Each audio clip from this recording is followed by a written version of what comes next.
E como a gente está, então, nesse período de guerra, tem mais uma questão que é muitíssimo importante, que tem a ver com o início da guerra. Porque várias revistas, artigos, documentários, eles vão retratar o Stalin como despreparado e também desesperado quando Hitler invadiu a União Soviética. Como que o Stalin de fato reagiu ao início da guerra? A União Soviética estava de fato despreparada, o Stalin não esperava o ataque, ele reagiu da forma como ele é retratado aí na grande mídia? Jamais. Quer ter a honra primeiro, João? Eu vou falar uma coisa só, e eu vou falar da década de 20. Entre 26 e 28, tem uma grande discussão dentro do partido se a guerra já tinha ou não se tornado inevitável. A partir de 28, Stalin começa a defender a linha da inevitabilidade da guerra, que a guerra era uma questão de quando e não mais de si. 1928. É exatamente durante esse período que começa o primeiro plano quinquenal. Em 31, quando a guerra de fato começa na Ásia, né, porque a nossa cronologia de guerra é uma cronologia extremamente eurocêntrica. A gente pensa em guerra quando a água bate na bunda na Europa, né? No resto do mundo, as coisas já vinham acontecendo há mais tempo. No meio desse primeiro plano quinquenal, se tem uma mudança de localização do parque industrial para áreas que não fossem atacáveis, já imaginando como seria a invasão alemã e como que isso poderia ser transplantado. Se falar que o sujeito que estava falando em 28 que a guerra era inevitável, que no começo da década de 30 estava tomando atitudes diretas de economia de guerra e para se proteger da guerra, que esse sujeito ficou surpreso, que ele estava dormindo de pijama em berço esplêndido há 8 anos, e aí caiu a bomba, ele falou assim, oh meu Deus, guerras? Sabe? É de uma desonestidade sem fim. Vou passar para o Klaus e ele termina. Eu só queria falar desse preâmbulo, porque assim, o homem previu a guerra com 10 anos de antecedência. Sim, exatamente. Ele não só previu, como inclusive a expulsão do Trotsky do partido tem relação com essa previsão. Isso é uma coisa que pouco se diz, né? Trotsky, ele afirmou num determinado momento, em 1926 para 27, quando teve aquele congresso, a última tentativa de luta legal da oposição, ele afirma que não pararia de fazer oposição mesmo diante da guerra. E o Comitê Central entende que numa situação dessa, não há como mantê-lo como membro do partido, porque ele vai sabotar o partido e o país, né? Então, ali você já tem o começo dessa mentalidade, essa preocupação de Stalin, né, com a guerra. E quando nós chegamos, mais ou menos em 1939, no pré-guerra ali, Stalin já estava colocando 60% do PIB russo, soviético, para necessidades da indústria de guerra, né? E isso vai aumentando todo santo ano. E o mais interessante, ele engana os espiões alemães, ele descobre quem são, e ele informa coisas falsas para os espiões alemães, que levam informações falsas e que levam a erros no início da guerra já, né? Antes disso, é bom falar um pouco do pacto, né, de não agressão, porque, querendo ou não, ele é um pacto para evitar um início precoce da guerra, né? E isso, então, a gente está encaminhando para a última pergunta que eu teria, então, e depois a gente responde algumas perguntas do pessoal aqui no chat. Mas a minha última pergunta seria essa também, né? O pacto de não agressão. Aí você já pode falar as duas coisas e emendar os assuntos. Vamos lá. Vamos falar da guerra e do pacto. Ou do pacto da guerra, né? Mais correto. Quando você tem o Pacto de Munique, né?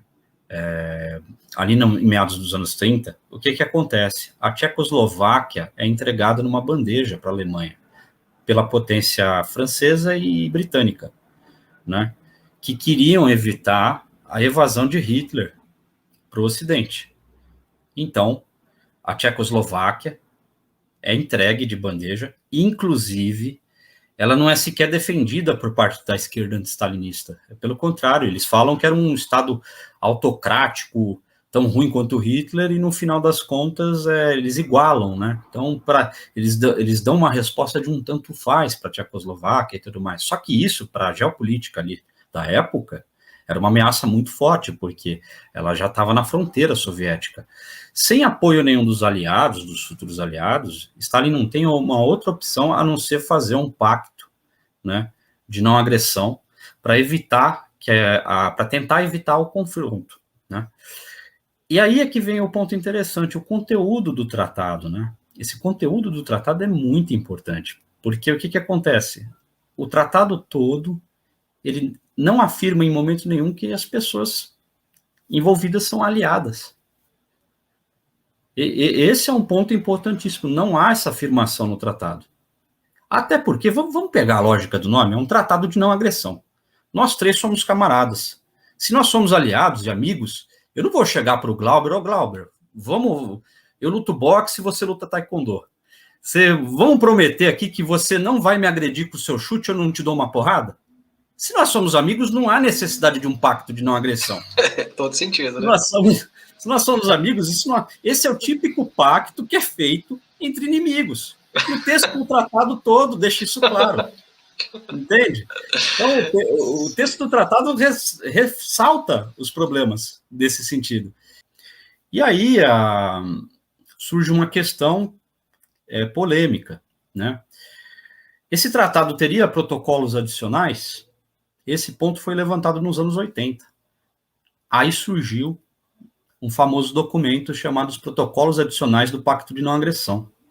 Quem fala nisso no Ocidente, mas fala, e apesar de não ser um historiador ruim para a questão da Grande Guerra Patriótica, mas fala nisso como se fosse uma verdade absoluta, é o Geoffrey Roberts, né, que é o britânico.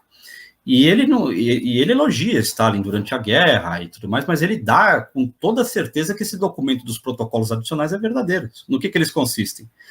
Em dividir partes da Polônia e dos países bálticos, né? Na divisão imperialista mesmo, entre Alemanha e União Soviética, da entrada da União Soviética no bloco do eixo. O que tem de verdadeiro nessa história? Pois bem, o historiador russo Martirosyan, de descendência armena, ele estudou os arquivos de inteligência, porque ele foi da KGB durante muitos anos. Um dia ele pegou esse documento e ele já notou um problema. Esse documento estava arquivado muito longe da seção do tratado. Já começa aí o problema. Aí ele vai no documento em si e ele solicita todas as cópias, que eram 2 cópias em alemão, né? Uma ficava com os soviéticos e outra com os alemães, 2 cópias em russo. Uma ficava com os russos e outra ficava com os alemães. E ele notou que na cópia russa há alguns adjetivos que estão no feminino e na cópia alemão não. Então já começa aí um problema. Ele começa a ver falta de padrão nos 2 documentos que foram simplesmente fotocopiados. Se é uma fotocópia, não teria como ter esse tipo de erro. Então não foi uma fotocópia. Esse protocolo surgiu de maneira plantada, né? E aí ficou uma questão um tanto vulgarizada, e o Ocidente, na verdade, usou isso como uma forma de dissolver legalmente a União Soviética. Esse documento foi plantado, os russos já têm uma prova disso, né, da plantação desse documento, porque se você não ataca Stalin por esse documento, pela plantação desse documento, você é obrigado a fazer uma guerra com a União Soviética armada para dissolver ela. Agora, se você consegue criminalizar o Tratado de Não Agressão, o que acontece? Você já garante a soberania dos países bálticos, da Ucrânia e de uma série de outros países ali na região. Então, o Glauber caiu? Você está multado, João. Mas então... O Glauber caiu, mas a gente continua ao vivo, então você pode ir indo que está indo. Tá, vamos lá, então. Veja bem, voltando ao ponto, esse documento dos protocolos adicionais, ele foi usado para justificar uma dissolução pacífica do Tratado de Não Agressão, que tinha sido anexado ao Tratado da União de 1922, que foi o tratado que formou a União Soviética. Pois bem, isso garantiu com que a independência desses estados fosse realizada. Com isso, nós tivemos, portanto, um mecanismo de criminalização da obra de Stalin para justificar o desmembramento pacífico da União Soviética. Então, aí para piorar mais ainda a situação, esse tratado, esses protocolos adicionais atacam também o Pacto de Varsóvia depois. Eles vão dizer que, como havia uma ligação entre a libertação daqueles países de leste e o Tratado de Não Agressão, já serviria também como base para aniquilar as relações criadas por Stalin entre a União Soviética e os países socialistas de leste. Então, respondendo bem à pergunta, não foi uma aliança entre amigos de fato. Foi mais uma tentativa de evitar a guerra, o tratado. E entrando já na questão da guerra, a gente tem que entender o seguinte: Stalin estava preparado para a guerra? Sim, Stalin estava preparado para a guerra. O que prova isso são os números próprios do investimento que Stalin fez, massivo, a partir principalmente de 1935, onde mais de 50% do PIB dos planos quinquenais são orientados para a indústria militar. É até curioso, porque a primeira estratégia alemã, quando ela faz a operação Barba-Ruiva ou Barbarossa, subindo pela Ucrânia, é fazer com que o grosso do Exército Vermelho viesse para as fronteiras, abatê-los ali. Stalin, percebendo esse plano, ele se anteveio, através de seus espiões, e conseguiu montar um contraplano, que mandou o que para aquela região? Que mandou a próprio exército de reserva para aquela região. Então, o que nós podemos dizer disso? Podemos dizer disso que o preparo dele foi muito antecipado, né? O próprio Zhukov, Marechal Zhukov, realiza um imenso trabalho nesse sentido, demonstrando abertamente qual foi a premissa de Stalin, né?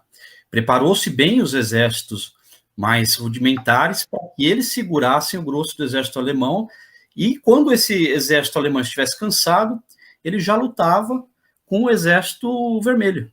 E aí o exército vermelho os derrotou brilhantemente. Então, falar que Stalin não estava preparado para a guerra é uma falácia. É uma falácia. Não tem o menor sentido isso. João? Pessoal, acho que todo mundo caiu aqui. Deixa eu ver. De novo, não? Oi? Não. Não. Eu tô aqui. Você ficou tão parado que eu pensei que você caiu. Não, minha câmera tá dando pau, cara, às vezes ela trava. Então, tá. Sobre a guerra em si, eu não acho nem que eu tenha mais a aduzir do que você já colocou. Eu só quero colocar um texto que é bem interessante, que é um pedaço de um texto do Stalin, de 1927, onde ele discute exatamente, num pleno do Congresso do Partido, o que você estava falando sobre a questão de como que a oposição, né, principalmente do Zinoviev e do Trotsky, foram sendo separados exatamente por essa questão de perspectiva de defesa da guerra no futuro, né, porque eles falam, né, elogiosamente do golpe que o Clemenceau tinha dado na França, e falam que, se fosse necessário, mesmo com Moscou sob ataque, eles tinham que se organizar para tomar, né, a frente do partido. E é exatamente nesse momento que você tem que degringola essa ruptura com a defesa pública dessa tese de um golpe à la bonapartista, como foi o golpe Clemenceau na França, né, que é defendido pela linha não só do Trotsky e do Zinoviev, mas também nessa época já apoiada pelo Bukharin.